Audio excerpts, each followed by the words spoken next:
Frente al todo homogéneo, pues han surgido grupos y colectivos con demandas muy específicas. Bueno, pues hacer que esto sea lo más constructivo posible y mejore las circunstancias de nuestros países. Voy a organizar la sesión de la siguiente manera: voy a hacer una exposición y a partir de ahí tengo previsto dejar al menos un cuarto de hora final para poder responder algunas cuestiones. Así que nada, de este modo vamos a empezar la sesión en un año apasionante. Porque si la política es apasionante siempre, para los que somos comunicadores o asesores de consultoría, 2004 es sin duda probablemente uno de los años más importantes, el superaño electoral. En el año 2024, más de 70 países votan elecciones presidenciales o legislativas en el mundo. Esto significa que más de 3.700 millones de personas están ubicados en países donde se van a tomar decisiones que van a afectar no solo a sus condiciones de vida, sino que va a tener una importancia enorme en las influencias que se van a generar en ámbitos regionales. Además de esto, vamos a ver qué tendencias se consolidan o qué dinámicas cambian. He puesto ahí si estamos ante un nuevo orden mundial o no. Quizá es demasiado ambicioso, pero sí que me gustaría poder ver con vosotros algunas cuestiones que a mí me parecen fundamentales. Por ejemplo, la potencia más importante del mundo está llamada a las urnas. Estados Unidos convoca elecciones en noviembre. Hablaremos después, pero todo el mundo puede imaginar la importancia que tienen estos comicios, especialmente por los candidatos que se presentan, de lo que luego vamos a hablar, ¿no? Qué decisiones se pueden tomar en materia de relaciones internacionales, de compromisos como el cambio climático, apoyos a determinadas regiones, a determinados actores. Bueno, pues este faro del mundo, vamos a ver qué posición toma. Segundo, estamos ante además un proceso donde por primera vez en Estados Unidos hay un candidato que pega fuerte, que es el único candidato por el bando republicano, que está sometido a procedimientos penales y que tiene varios procedimientos abiertos, lo cual ya dice mucho, ¿no? No solo está la primera potencia del mundo convocada, sino que al mismo tiempo, y por lo tanto, imaginen las confluencias y las relaciones porque son vecinos y amenazados por un muro, está convocada a las elecciones en el país con mayor número de hispanohablantes, México querido, otro año electoral fundamental donde parece a todas vistas que una mujer por primera vez va a liderar la presidencia de esta región. Veremos de nuevo qué retos tiene, porque México sin duda alguna tiene una importancia fundamental en toda la región y en todos los posicionamientos que va a hacer en materia económica, en materia de desarrollo tecnológico, industrial, seguridad, etcétera, etcétera. El país más extenso del planeta, Rusia, ha convocado elecciones presidenciales. Por quinto mandato consecutivo, Vladimir Putin vuelve a ser electo con un 87% de los votos. Inmerso en una guerra con Ucrania y con otras guerras soterradas en su órbita postsoviética, tenemos ahí, bueno, pues ya un indicio claro, ¿no?, de hacia qué se apoya y cuáles son las próximas medidas que se van a tomar. El mayor bloque comercial del planeta llama a las elecciones. El Parlamento Europeo, la Unión Europea, 450 millones de personas, vamos a votar el próximo junio. En España votaremos el 9 de junio. Vamos a ver, porque hay desafíos muy importantes. Hay un auge de partidos de derecha, extrema derecha, que van a tener algo que decir muy importante en materia de espacio Schengen, en materia qué pasa con los retos migratorios que tenemos por los conflictos que tenemos en nuestras fronteras, como es el de Siria, como es el de Ucrania, cuáles van a ser nuestros aliados, China, Estados Unidos, vamos a prestar más apoyo armamentístico, cuál es nuestro compromiso climático con un continente que está especialmente afectado por la desertización y al cual, además de los problemas que le está generando la desertización, tenemos todas las migraciones climáticas que vienen a nuestras costas. Por lo tanto, los retos con la inteligencia artificial, Son muchísimos, ¿no?, las respuestas que vamos a dar, y la Unión Europea, desde luego, pues tiene una importancia trascendental en el comercio internacional del mundo, ¿no? El país con mayor índice de musulmanes del mundo y la cuarta mayor democracia, Indonesia, ha celebrado elecciones presidenciales también. Y lo ha hecho el 14 de febrero. ¿Quién ha salido? Por segunda vez consecutiva, el ministro de Defensa, que además trabajó en la anterior dictadura. Qué importante también ver hacia dónde va por la influencia que tiene en todo el sur global.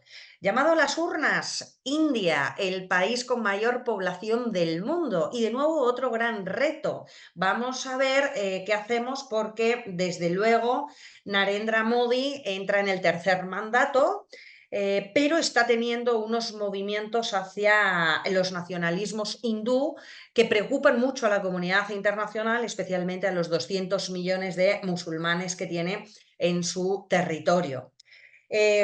Otras cuestiones, el territorio con mayor riesgo de enfrentar a las dos superpotencias, Estados Unidos y China, que es Taiwán, una región muy pequeña pero estratégicamente muy importante, ha celebrado también elecciones presidenciales en enero y ha vuelto a ganar por segunda vez o tercera vez consecutiva el Partido Democrático Progresista, que es el telón de Aquiles de Pekín.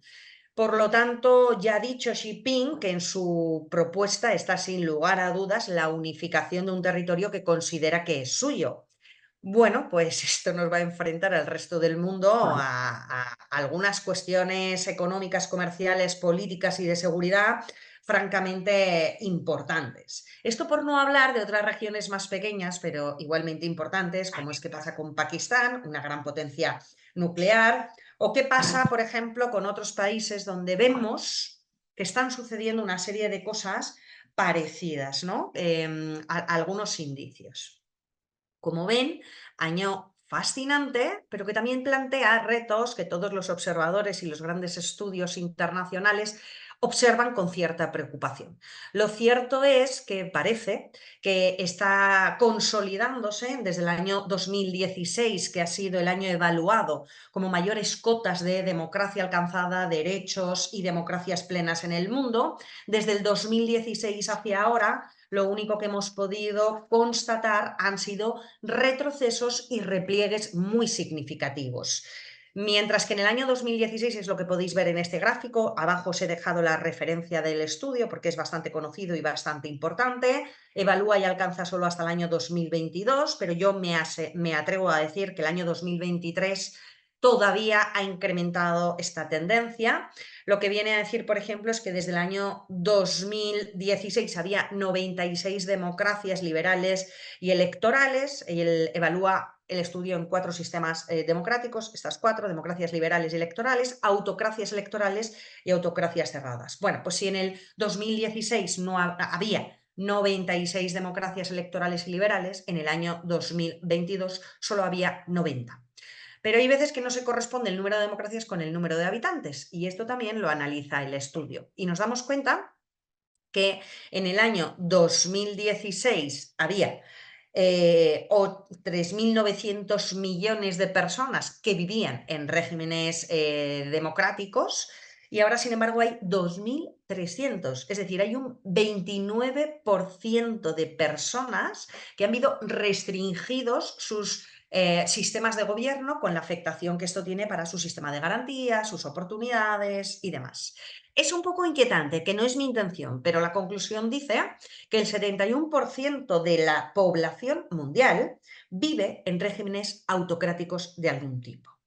Claro, esto nos da que pensar y nos sitúa ante algunas tendencias que vamos viendo, que es el establecimiento de sistemas populistas de izquierda o de derecha, pero lo que sí que vamos viendo es que hay una serie de problemas que están afectando de manera global a todas las regiones, con idiosincrasias muy distintas, con sistemas de gobierno muy diferentes, pero que se van comportando de la misma forma. Uno, bueno, pues es la consolidación de los populismos, bien de izquierdas, bien de derechas. Aquí pueden ver que mayoritariamente, o sea, son más numerosos en el en la América Latina, tanto por número de populismos, esto también lo estudia hay un análisis de un estudio de Harvard que lo que hace es ver las retóricas populistas de 140 mandatarios a lo largo de todo el globo a partir de una serie de características. Estas son sus conclusiones, siendo más de izquierdas, pero por ejemplo vemos un auge muy importante del nacionalismo y los populismos nativistas en toda Europa y en todo Occidente, que giran además hacia las derechas o extremas derechas, ¿no? Ahí tenéis algunos rasgos y algunos ejemplos. Dicho esto, y sin querer poner un poco los pelos de punta, ¿no? ¿Qué me interesa a mí? Yo creo que es muy interesante que ustedes, como futuros servidores públicos y representantes políticos, en lugar de practicar dos estrategias habituales, que es o bien la del avestruz, y es algo que no veo nada, ¿no? Me tapo el sol con un dedo, esto no es, esto no va para mí, esto no es importante, esto no es relevante, o bien la imitación, que si esto funciona, pues entonces yo voy a hacer lo mismo y entonces vamos a hacer más política populista, vamos a hacer más politainment, vamos a hacer más este tipo de retóricas y narrativas que funcionan. Yo creo que sería importante bajar a la ciencia sociológica para ver por qué se están dando estos problemas. Al final, muchos politólogos, como Rosambalón, por ejemplo, que tiene un libro extraordinario sobre esto, lo que dice es que son expresiones del malestar. Estas expresiones del malestar, he señalado aquí algunas características que afectan a todas las latitudes, ¿no? Uno, hay una gran deslegitimación de las instituciones. ¿Por qué? Porque nos hemos al final centrado en una entropía democrática donde todo es procedimental, donde todo es burocrático, donde tú has delegado tu voto en 4 años, prácticamente no tienes nada que decir, no hay una participación directa, no hay una rúbrica directa y se queda todo en un aparato administrativo en el cual no te sientes identificado y en el que sientes además que casi siempre los beneficiados de los repartos suelen ser los mismos. Hay una pérdida de confianza precisamente en esto. Al final parece que el aparato se ha complejizado tanto que es muy difícil que controlar al controlador, ¿no? ¿Quién supervisa al otro? Hay una pérdida de representatividad. Al final, esto pasa mucho, especialmente en Italia de toda la vida, ¿no? Y es que la gente entendía que la política era un mal soportable. Y entonces, por ejemplo, en Italia la sociedad civil funciona increíble, ¿no? Hay mucho asociacionismo porque entienden que la política no les va a resolver sus problemas. Bueno, ha habido unos perdedores de la globalización y esto es claro, hemos globalizado las ganancias y hemos nacionalizado las pérdidas. Se globalizan los capitales, pero no se globalizan las oportunidades. A fin de cuentas, ¿quién se puede mover? Se mueve el capital, se mueve la gran fortuna y se mueve la especulación, pero no se mueve la persona de clase media que no tiene la capacidad de entra sin una visa, sin un contrato y sin una oportunidad para emprender. Se han deslocalizado las empresas, por lo tanto los beneficios no están reportando en sus propios territorios y la gente cada vez se ve más como un algoritmo, como un número que está produciendo y al que nadie le rinde cuentas, ¿no? Frente al todo homogéneo, pues han surgido grupos y colectivos con demandas muy específicas en torno a todas las nuevas identidades. Toda vez que los grandes partidos de clase y las clases medias se han ido incrementando, especialmente en Europa, pero en América Latina esto ya es una realidad que hace más de una década, aunque todavía hay muchísimos problemas que resolver, pero en los últimos 10, 15, 20 años en América Latina ha habido un esfuerzo enorme, notable y global por reducir tasas de analfabetismo, tasas de pobreza real radical, a medida que, y esto es una conquista, todo esto mejora. ¿Cuál es el problema? Pues que ya los partidos no pueden hacer un eje dicotómico nosotros contra ellos, los ricos contra los pobres, los patrones contra los hombres contra las mujeres, la iglesia contra el pueblo, ¿no? Los grandes clivajes, sino que ahora hay que conquistar a mayorías muy fragmentadas, muy heterogéneas. Ahora la clase media vota a la izquierda y vota a la derecha, pero es que a la clase media hay algunos que le gustan los toros y a otro que no le gusta nada, y gente que es medioambientalista y gente que no lo es nada. Por lo tanto, seducir a este electorado es francamente difícil. ¿Cuál es el reto? Que si bien es cierto que las nuevas identidades son una oportunidad clara de pelear por nuevas conquistas y derechos sociales, también es verdad que estamos olvidando el bien común por los intereses particulares que actúan al modo de lobby. Y tienes el colectivo LGTBIQ, por ejemplo, que presenta un problema inmenso, por ejemplo, frente al movimiento feminista. Y tenemos problemas muy reales, donde los propios partidos se encuentran muy divididos, porque tú quieres dar peso al colectivo LGTBI, pero al mismo tiempo, si yo elimino el criterio del género en todas mis políticas, no puedo estar peleando por una igualdad real o por una igualdad formal entre hombres y mujeres. Fijaos, ¿no? Esto pasa con el etnicismo, esto pasa con las minorías religiosas, llévenselo a todas las partes, ¿no? Y la oposición a la democracia liberal y representativa. Hablamos de todos estos movimientos, especialmente de izquierdas, que bajo el lema de no nos representan, están buscando una identificación líder-pueblo para que haya una representación directa, cosa que, claro, en todos estos países donde tenemos ya cientos de millones de habitantes, la participación directa, además de ser imposible, sería pues, muy poco operativa, ¿no? Pero estaría bien ver que los fenómenos que están sucediendo tienen mucho que ver con alguna de estas cuestiones, a las que vamos a sumar otras, que son los desafíos que ha impuesto el nuevo desarrollo tecnológico, ¿no? Pero antes de eso yo he hecho un análisis de casos porque frente a este estudio que hablaba, analizaba un poco estos rasgos comunes expresados de manera diferentes en unas y otras latitudes y hablábamos de cómo el populismo venía a convertirse en el modo de hacer política más extendido, pues traemos algunos casos interesantes. Primero vamos a ver qué tipos de populismos hay, que básicamente es afectivo y retórico. Digo esto porque sobre el populismo es un género muy vago, muy ambiguo, sobre el que hay mucha discusión científica, de si es una ideología, no lo es fina, es delgada, por el contrario hay gente que ya piensa que es la más importante del siglo XXI, así que para que hablemos en esta charla al menos en los mismos términos, yo voy a hablar de 4 rasgos básicos, ¿vale? Uno, trabajan con las emociones viscerales, la apelación al miedo, el uso de las metáforas, trabajan con los sound bites, es decir, son las anécdotas, es el rumor, es el politainment, es decir, no es el hablar de las grandes cuestiones, no es hablar de las grandes políticas de Estado y entrar al detalle, sino es un poco el y tú más, es entrar en la descalificación, es entrar en el... sobre todo cuando estamos ante procesos electorales, en todas las filtraciones, rumores, conflictos y demás, entrar en la negatividad y en el negativismo, en lugar de activar a tu electorado, lo que queremos es bloquearlo. El y tú más, la simplificación y la hipérbole, enmarcados donde siempre es buenos contra malos, víctimas y verdugos, estas tramas que funcionan muy bien en los storytelling, ¿no? Pero que nosotros pensábamos que habíamos dejado para los cuentos y ya no son cuentos, sino que se han dado cuenta que generan cuentas, les sale a cuenta, generan votos, generan rédito electoral y esto hace que sea muy habitual y muy extendido, ¿no? Por lo tanto, la política como un producto de entretenimiento. Al final tenemos a todos los líderes, hay una enorme personalización que están en los talk show, en los reality show, cuanto peor mejor, ¿no?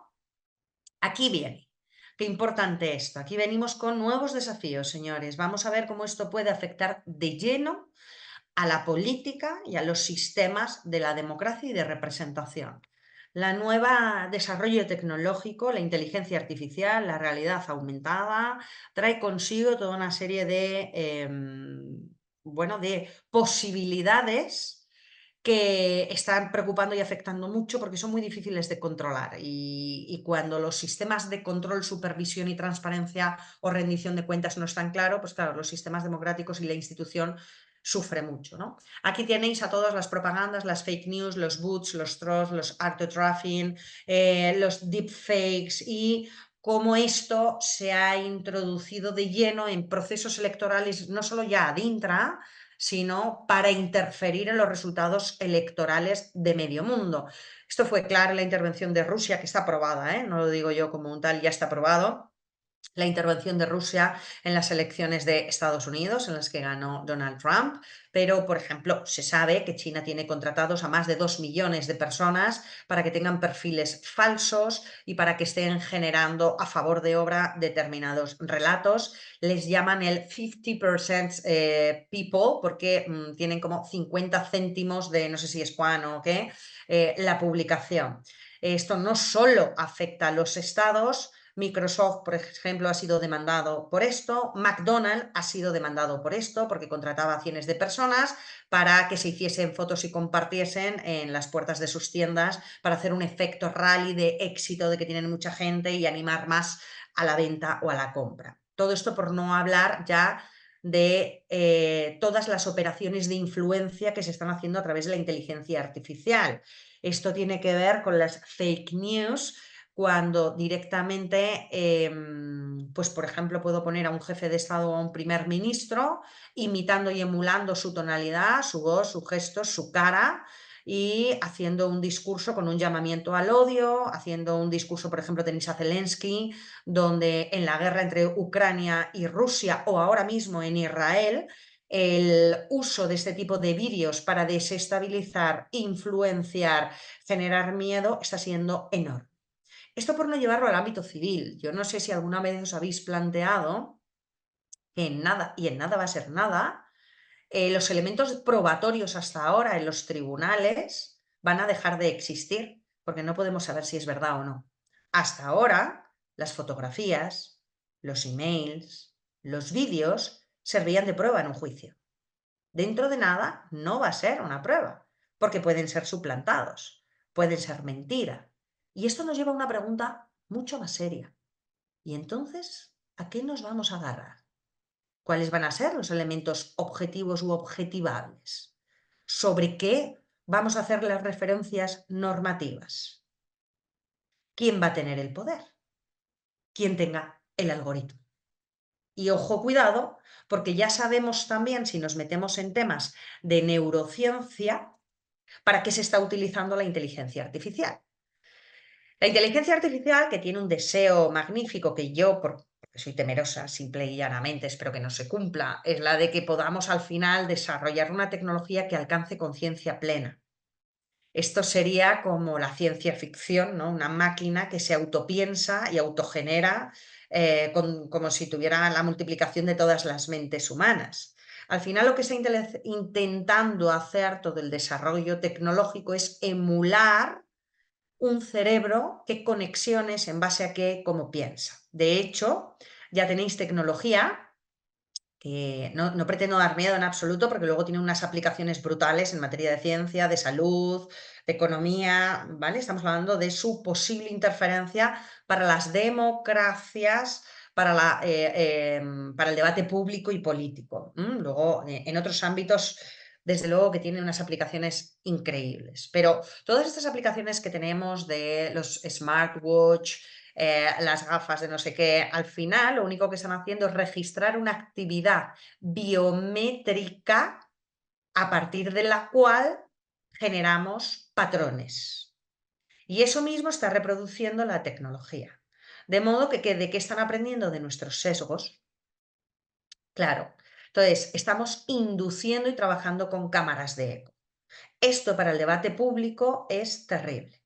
¿Qué es una cámara de eco? Bueno, una cámara de eco simplemente es generar todas estas burbujas digitales que se adecúan lo mejor posible a nuestros gustos y necesidades. Esos son los motores por los que siempre te salta la publicidad de viajes cuando estás buscando uno, o de coches cuando estás en vísperas de comprar un coche, por ejemplo, o cuando sigues a un líder musical. ¿Cuál es la problemática aquí? Que cada vez tu mundo sobre las referencias que tienes para pensar, para contrastar, para discutir, es más mermado y se parece más a una cueva que a un mundo abierto y global, que se supone que era el sueño de Internet, un mundo sin fronteras, ¿no? Donde las ideas, la educación y la cultura iba a llegar a todo el mundo en todas partes, rompiendo las barreras de espacio-tiempo. Bueno, pues lo que nos damos cuenta, y esto se ve por el algoritmo, si vosotros os metéis en toda esta gente que mira los trending topic y demás, veis que las nubes se generan por tribus.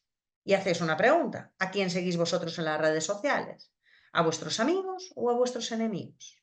¿Qué leéis? Pues de esto se alimenta el algoritmo.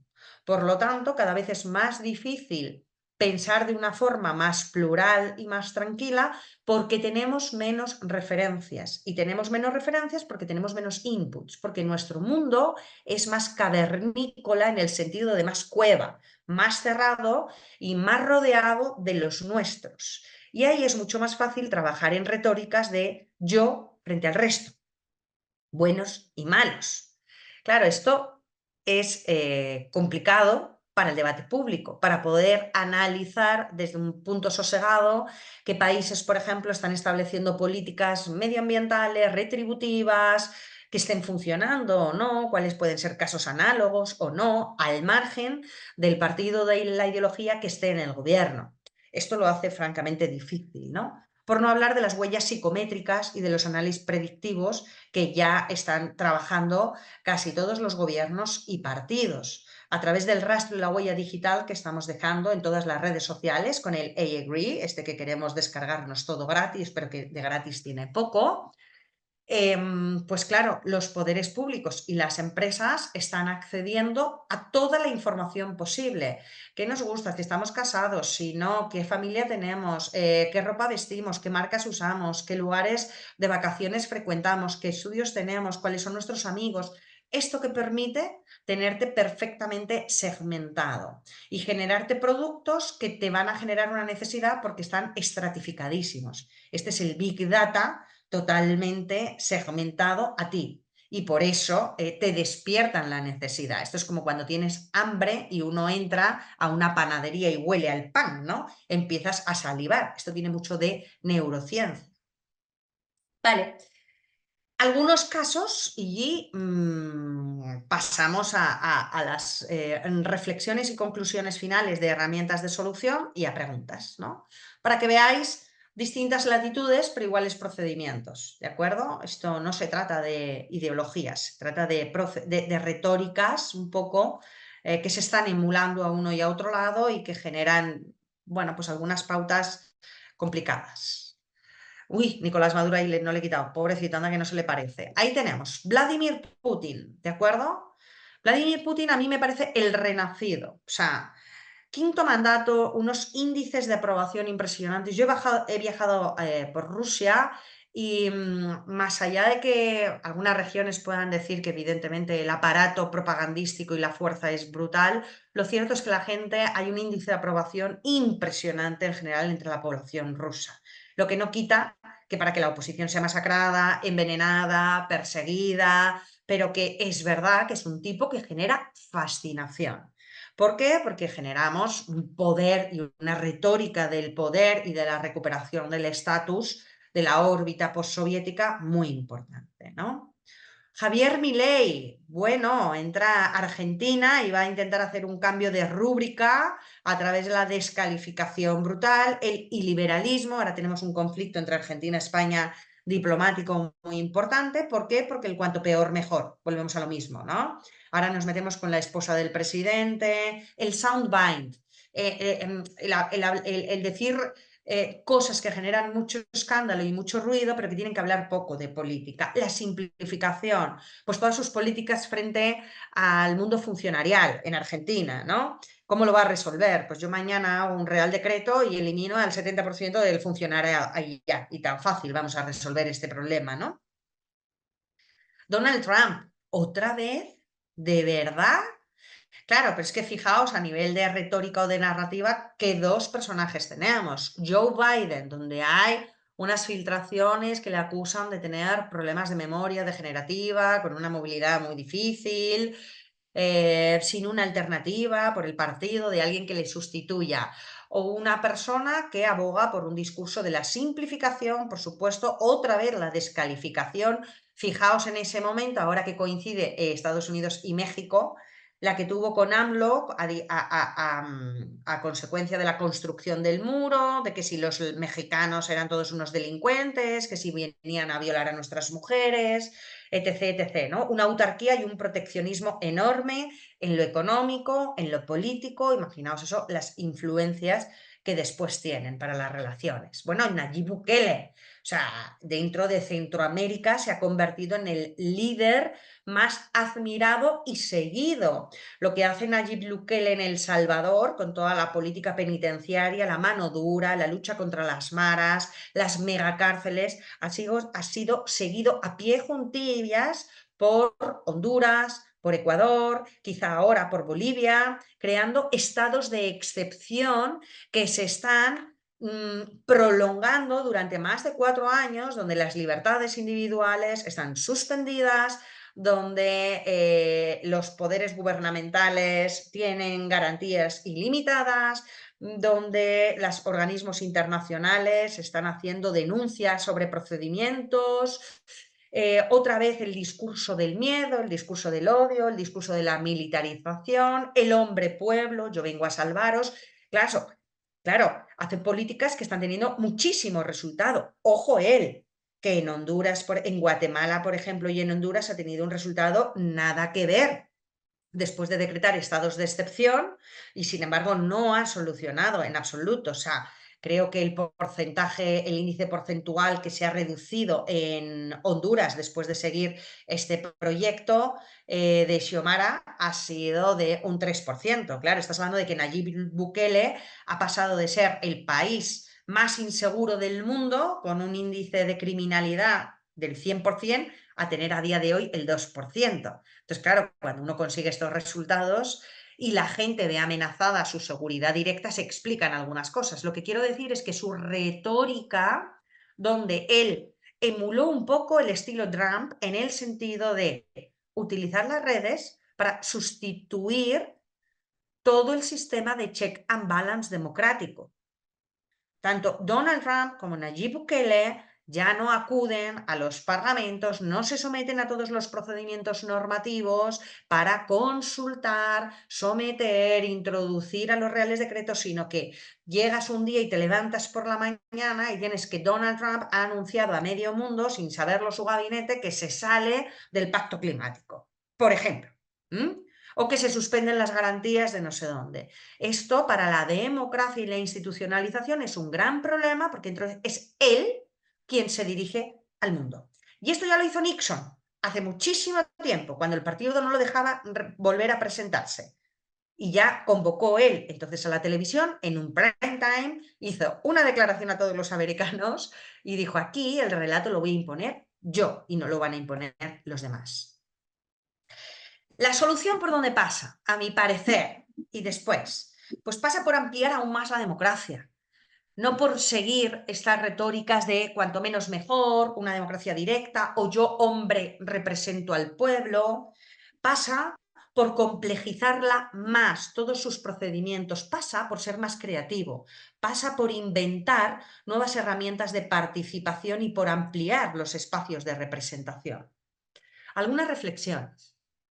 Yo creo que estamos viviendo un auge de estados que se visten de democracias, pero que se están transmutando, como decía ese informe, en democracias esencialistas frente a las democraduras.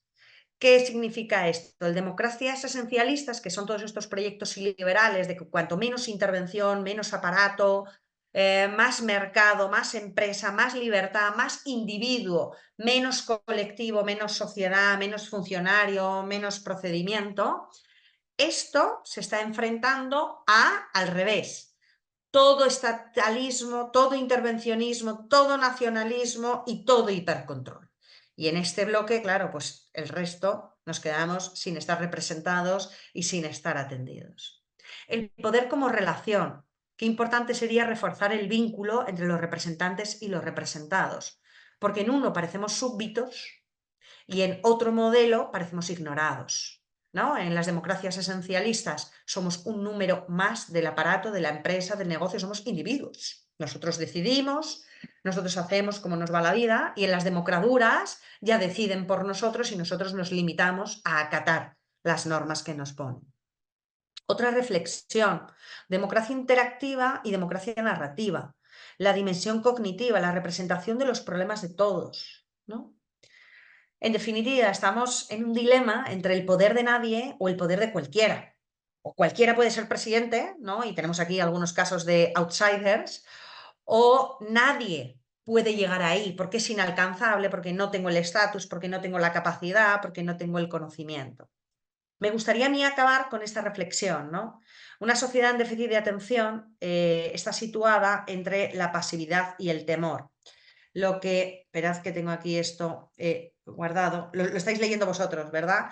Es el resentimiento y la impostura. Cuando se ignora a los individuos, pues el cuerpo social queda disminuido. Yo abogo por una multiplicación de mecanismos donde realmente pues todos podamos estar más representados, seamos más creativos, igual que todo el desarrollo tecnológico supone por un lado un problema muy importante para discernir lo verdadero de lo falso, hechos a los que podamos agarrarnos. Creo que también el desarrollo tecnológico plantea oportunidades increíbles donde, y lo hemos visto, movimientos asociativos han sido capaces de derrocar sistemas dictatoriales, donde movimientos, por ejemplo, como el Me Too, han sido capaces de visibilizar dinámicas de poder y de explotación en sectores que parecían intocables, como pueda ser el cine. Hemos visto cómo a través de las redes sociales hoy día cualquier individuo tiene más poder y más capacidad de agencia que nadie. Estamos en un sector de la globalización, donde afortunadamente lo local puede hacerse global y lo global puede hacerse local. Tenemos sistemas muy creativos donde la juventud puede diseñar sus propias estructuras de participación y sus propios sistemas. Podemos controlar hoy mejor que nunca a través del Big Data cuándo nos mienten y cuánto no. Podrían generarse sistemas de auditoría gubernamentales brutales, donde nadie quedaría fuera del ojo, donde la rendición de cuentas podría ser más efectiva que nunca. Todo esto está a nuestro alcance. Entonces yo os llamo, os invito a que podamos quedarnos más en un análisis de los hechos que están generando este tipo de situaciones cada vez más parecidos en distintas partes y reflexionar. Mi propuesta no es ir hacia menos, es ir hacia más. Creo que el mundo es complejo, nosotros también lo somos y podemos cambiar el estado de las cosas. Acabo con esta frase de Tocqueville: la noción de gobierno se simplifica, solo el número hace la ley y el derecho. Toda política se reduce a una cuestión aritmética. Bueno, esperemos que no sea el logaritmo quien tenga el control, sino que humanicemos a la política y la hagamos esencialmente personal, que es de esto de lo que se trata. A partir de ahora, pues quedo a vuestra disposición. Nacho, no sé si quieres moderar. He acabado justo en 15 minutos previos para escucharos y no sé si seré capaz de responder, lo voy a intentar. Cristina, muchísimas gracias. La verdad que espectacular como siempre. Y te cuento que no sé si llegas a ver, pero tenemos muchísimas manos levantadas. Estamos acá con Javier Roca, que estamos escuchando y también vamos a estar tomando nota de quienes están preguntando y cómo. No es una evaluación, obviamente, pero la verdad que nos interesa mucho lo que se lleven de esta conferencia. Así que sin más, si te parece, voy dando el paso. Tengo en pantalla a Guadalupe Sánchez, ¿no, Javi? Sí. Hola, Guadalupe. Hola, ¿cómo están? Saludos desde Tucumán, Argentina. Justo lo nombraron a... ¿Se me escucha bien? Porque estoy con Sí, los se te auriculares. escucha muy bien. Ah, bien. Bueno, justo lo nombraron a Javier Milei, que es el presidente de mi país, y yo hice una lectura que habla sobre que en Argentina, o más que nada, bueno, puedo hablar de Tucumán, que es donde vivo, hay como hablamos de esto de la democracia, y hay como un miedo de involucrarse en la política y de participación ciudadana. Yo creo que eso afecta a la democracia, pero ¿por qué cree Cristina que se da este fenómeno de que como que la gente no se involucra demasiado, no quiere dar opiniones, no quiere participar en general? Muchas gracias, Guadalupe. Cristina, si te parece, tomo dos más y reunimos. Cris, ¿me oyes? Te No escucho, te me digo veo. que me parece perfecto. Estoy Sí, tomando perfecto. notas de Sí, Guadalupe. estupendo, muchas gracias. Vale, pues Victoria Fluxar, Hola, adelante. sí, ¿qué tal? ¿Se me escucha bien? Sí, Bueno, primero que nada, Cristina, impresionante la charla, emocionante incluso de ver la realidad no solamente es en Argentina, yo también soy de Argentina, soy de Córdoba, no solamente sucede acá, sino en el resto del mundo. Y a mí es un tema que realmente me repercute mucho, que es el tema de la educación. Nosotros en Argentina, por lo menos en Córdoba Capital, la universidad, yo estudio Derecho y son 6 años, la educación secundaria igualmente sigue siendo sumamente larga, los contenidos son del siglo XVIII, XIX, entonces vivimos en un mundo donde las tecnologías avanzan tan rápidamente y la educación no se queda atrasada. ¿Y cómo crees que esto repercute en la democracia y en esta también falta de participación que dijo Guadalupe recién de los jóvenes? Entonces, como que nos estamos educando, nos están educando, mejor dicho, con un modelo pasado para unas democracias futuras inciertas. Ay, creo que se fue, no sé si se fue, pero se me Se fue. Ah, escucha, se perdón. escucha, se Gracias. escucha. Para democracias débiles y sin tener tampoco las herramientas como para poder ser nosotros lo que buscamos, soluciones, ¿no? A través de la educación también. Así que mi consulta va por ese lado. Gracias. Muchas gracias, Victoria. Si te parece, Cristina, recojo una más y os voy a pedir, por favor, un poco más de brevedad porque así podamos hacer muchas más preguntas. Y luego también un no argentino, porque ya hemos preguntado todos argentinos. No, es broma. Nelson, adelante. Ok, primero que todo, buenos días. No sé si se me escucha bien. Ok, Perfecto. excelente. Bueno, primero que todo, felicidades. Hacia el proceso ya es transformador. Soy Nelson David, estudiante de Arquitectura y Filosofía de Honduras, y me alegra que hayan mencionado a mi país. Bueno, tengo dos preguntas muy puntuales en dos temas totalmente distintos. Uno es respecto a lo que yo me dedico, que es a la gestión y promoción de la cultura en el área de nacionalismo, internacionalismo y políticas culturales. La pregunta es la siguiente. ¿Qué papel juega la cultura en la construcción de identidades nacionales en un contexto de creciente globalización y migración? Importantísima la migración. Pero también tengo otra pregunta que va vinculada a toda esta cuestión de los conflictos y seguridad global.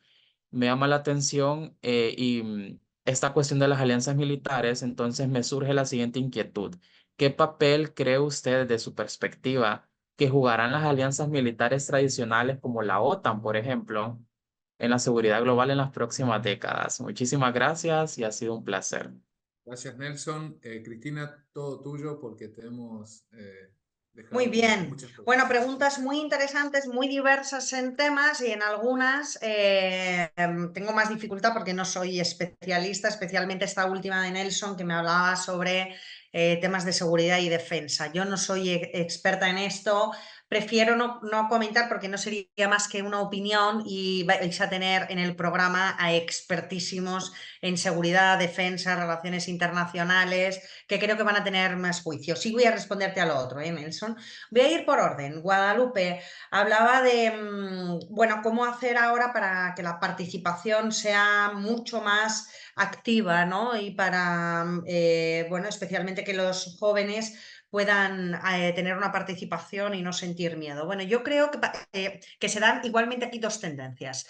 Una, en la que en otras latitudes del mundo está habiendo muchísima movilización ciudadana, además donde se le están jugando enormemente. Tenéis, por ejemplo, el movimiento todo este de las mujeres musulmanas que salieron a las calles quitándose los velos, sabiendo lo que se están jugando allí, ¿eh? Y es que te detengan. Bueno, de hecho, un caso donde la policía se la llevó, le dieron una paliza, murió esta mujer y bueno, y se generó una causa. Entonces, yo creo que hay en latitudes, especialmente en países con problemas muy serios, donde hacer oposición es durísimo. Bueno, no en este extremo, pero Venezuela, que creo que aquí hay algunos alumnos venezolanos, hacer participación política o civil es una cosa casi de riesgo, me refiero, ¿no?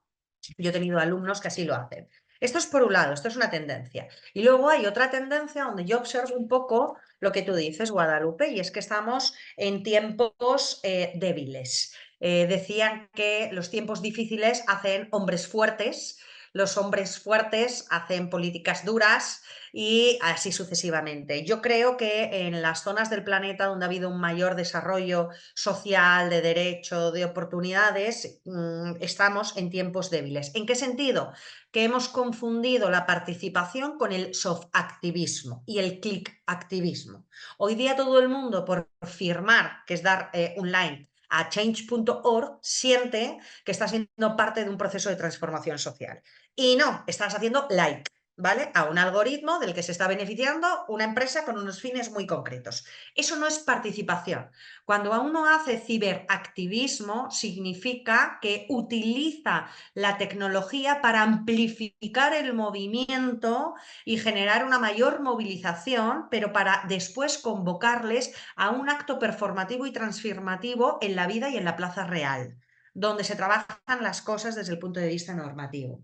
Por lo tanto, yo creo que estamos en estas dos corrientes, Guadalupe. Creo que sí se están produciendo movimientos, lo que pasa es que son movimientos sociales que hasta ahora, eso os decía, que estaban como poco relacionados con la política, y yo creo que eso no es así. Yo creo que todos los movimientos sociales, especialmente además los que se están haciendo a través de las redes sociales, véase un Me Too, véase un Occupy Wall Street, véase, son movimientos de participación ciudadana, donde la gente se está reuniendo y está tomando posiciones y está metiendo en agenda mediática y agenda política, temas que tienen gran interés y gran incidencia. Así que por ahí va una.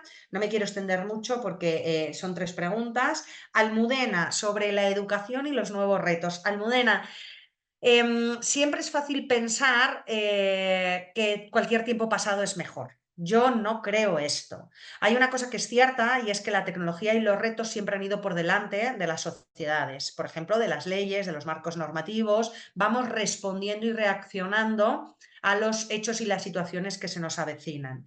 La IA es un fenómeno que nos está descubriendo un montón de situaciones a las que ya estamos pensando dar respuesta. Lo haremos, sin duda lo haremos, y se están incorporando ya un montón de procedimientos. Por ejemplo, creo que claro que la educación va por detrás, pero también vamos a ver cuál era el sentido. Estuvimos un tiempo donde lo más importante era romper las bolsas de analfabetismo que había en el mundo. Y para eso tuvimos que estandarizar la educación.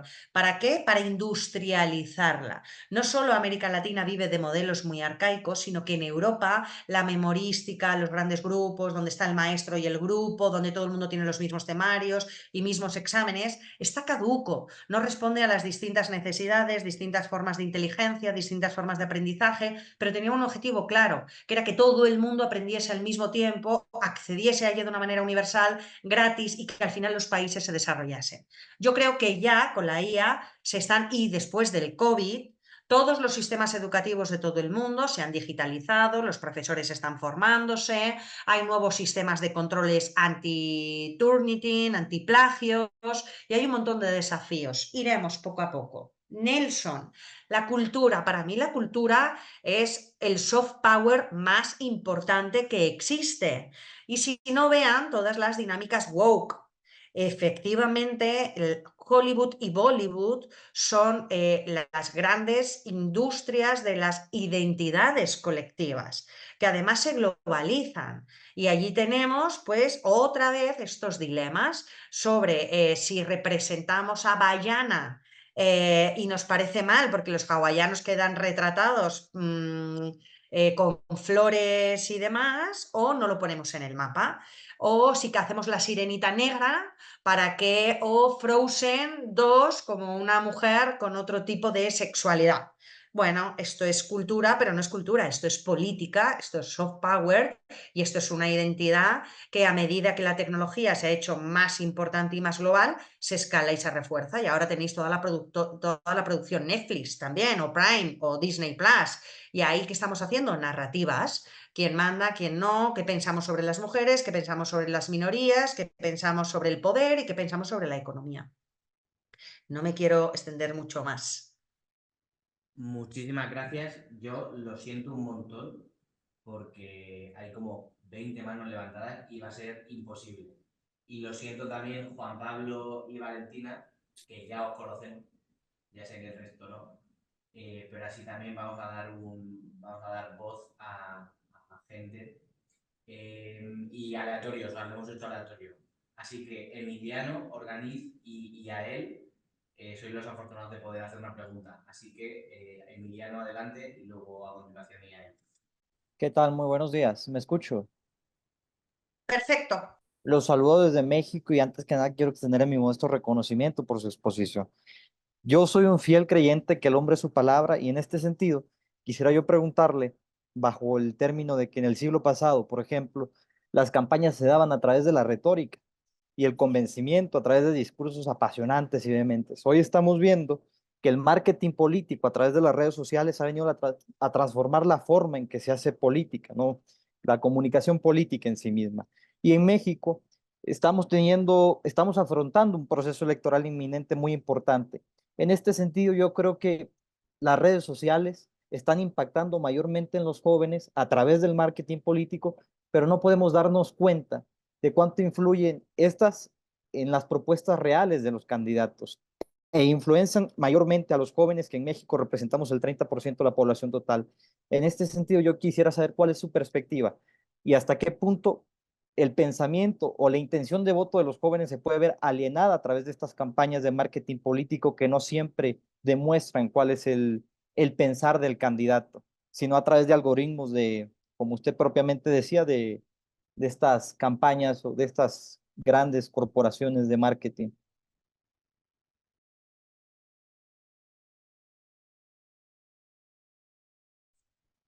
Damos paso a la Natalia. siguiente pregunta. Sí. Natalia Lequipe, por favor, adelante. Hola, ¿se me escucha? Sí, Bueno, mucho gusto. Un saludo desde Bolivia. Bueno, ya para ir al punto, muchísimas felicidades, me encantó la exposición dada, pero ya yendo a la pregunta, quería hablar sobre, en cuanto a las soluciones de las problemáticas de cada país. Pienso que es claro que no podemos usar las mismas herramientas que funcionaron en otros países, en nuestros países, por la gran riqueza y diversidad cultural que tiene cada uno. Por lo cual yo quería preguntar, ¿qué herramienta, Cristina, ves que es la más adecuada en el momento de crear estas herramientas que se adecúen a la realidad social de cada país? Muchas gracias, Natalia. Cristina, todo tuyo. bueno, muchísimas gracias, Emiliano, Natalia. Emiliano, qué interesante tu pregunta. Mira, te voy a decir mi percepción y mi impresión. Uno, el marketing político ha existido siempre, lo que pasa es que estaba menos sofisticado, pero toda la vida la política, el estilo de comunicación propio de la política es la propaganda, porque no busca la seducción, sino que busca la sedacción. Busca seducir para movilizar. Esto ha sido así desde la época de Roma y de Cicerón, donde tiene el decálogo de cómo hablar bien, ¿no? Tulio hacia Marco y cómo tener en cuenta para poder persuadir a los distintos públicos. Por lo tanto, esto es la función lógica, la naturaleza lógica, es una competición de intereses. Antes se libraban en guerras, ahora se libran en los parlamentos, pero no deja de ser la gestión de las diferencias las que se articulan a través de la retórica política. Por lo tanto, el marketing político simplemente lo que hace es tecnificar y hacer mucho más eficiente al servicio de los políticos. A mí no me interesa tanto el desarrollo tecnológico, sino que me importa más el desarrollo de los políticos. Es decir, qué propuestas de buenas son, porque ojalá que fueran muchas y muy buenas para que efectivamente pudieran utilizar herramientas digitales y tecnológicas para hacerlas lo más plurales y lo más amplias posibles de las que nos beneficiásemos todos. El problema no es la herramienta, el problema es el uso que se hace de la herramienta y quién usa esa herramienta y para qué. En cuanto al discurso, pues fíjate, en un mundo donde la tecnología está teniendo más peso que nunca, creo que el discurso oral y la retórica coge mucho más poder.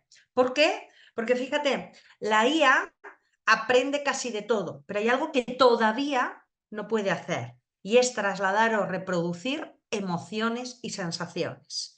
Y la política, que es buena política, persuade, no solo informa. Y eso no lo puede hacer la inteligencia artificial ni lo puede hacer ChatGPT. De modo que el carisma y la capacidad de persuasión y de movilización que tienen los líderes solo tiene ahora más importancia que nunca. No solo esto, sino que antes, cuando la gran política y la participación, honestamente, era que alguien participaba una vez cada 4 y no era ni siquiera un sufragio universal, era un sufragio restringido, es decir, ni siquiera todos tenían derecho al voto. Antes había que exponerse muy poco. Hoy día hay que hacer campaña permanente, porque tú ganas las elecciones una vez, pero tienes que sostenerte en el poder 4 o 5 años, porque te hacen un impeachment en 2 de pipas, porque te hacen una moción de censura en un momento, porque te generan un a nivel viral que te destruye. Por lo tanto, tú tienes que estar en el relato 24 horas y no me lo invento yo. Hay estudios que explican cómo ha sido la presencia de los discursos políticos. Creo que Johnson en sus 2 mandatos o algo así hizo como no sé si 16 discursos políticos. Barack Obama acabó haciendo 800 discursos políticos en sus 2 mandatos y cada vez vamos a más. ¿Por qué? Porque cada vez hay más performance, porque los gestores políticos, hablabas de México, Emiliano, de Shinbaum, cuál es la tournée que se está marcando, cuántos mítines diarios está dando. Todo eso tiene que tener una oficina de speechwriters y de logógrafos que estén para cada pueblo, para cada región y para cada público estratificando los mensajes y por lo tanto las propuestas. Natalia, ¿qué herramienta en cada caso? Uy, pues habría que ver el caso para ver qué es más urgente. Yo lo que sí considero es que hay veces que simplemente hay que volver a la esencia. Y la esencia de la función pública es servir. Y la esencia de la función pública es mejorar los índices de vida y los niveles de vida, de representación, de libertad y de bienestar. Y creo que volviendo a estos 3 ejes básicos, podríamos detectar qué programa es más relevante, más importante o qué medida, cuáles son los interlocutores, cuáles son los públicos y cuáles son las propuestas.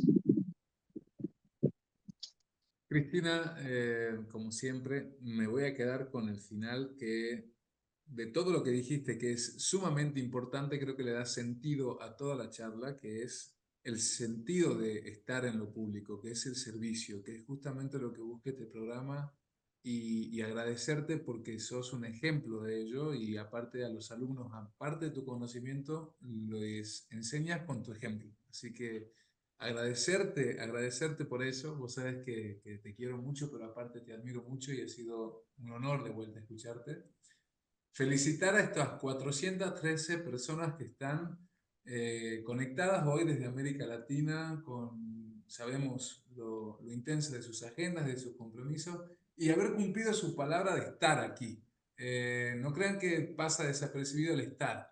Es muy importante en un proceso de evaluación estar y sepan que se valora y se agradece y sobre todo agradecemos haberlos podido escuchar y preguntar como preguntaron. Cristina, no te quitamos más tiempo, no hemos pasado 5 minutos y por eso pedirte disculpas. Sabes que somos muy respetuosos con los tiempos. Y Nada, agradecerte por un haber placer, tenido esta Nacho, un placer a la participación. Fundación, un placer. Me da mucha pena quedarnos con la palabra dada. He Siempre, disfrutado siempre. mucho, de verdad. Quizás en otra sesión y que sea solo pregunta-respuesta, yo participaré encantada. Mucha suerte en el proceso y seguro que algunos de vosotros seréis los líderes del mañana, así que yo me sentiría orgullosa de haber estado conversando, aunque sea un ratito.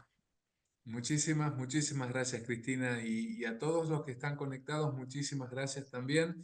Y decirles que a por ello, a cambiar el servicio público en América Latina desde hoy, desde ya, con ese compromiso y con esa ilusión que los mantiene totalmente con brillo en los ojos, que es lo que buscamos en una entrevista y lo que buscamos para los 32 seleccionados. Así que con Javi desde aquí y en nombre de todo el equipo, darles un fuerte abrazo y esto sigue. A fines de junio, como saben, vamos a tener ya los primeros resultados para entrevistas. Así es, y alguien lo ha dicho un compañero vuestro, o sea, el solo proceso, el mero proceso de que estáis aquí, espero que os cambie y que refuerce esa vocación de servicio público que estamos seguros que tenéis. Eso es, ahora hay que ponerla en marcha. Así que nos veremos dentro de muy poco. Estén atentos al correo porque siempre saben que hay alguna sorpresa más. Van a llegar, nunca dejamos de sorprender hasta el final. Y en finales de junio y principios de julio empezamos las entrevistas para el proceso ya de selección y finalistas. Así que enhorabuena, muchísimas gracias por todo y estamos a disposición desde el correo de la Fundación. Muchas gracias. Muchas gracias. Gracias, buen día. Gracias. Gracias. Gracias.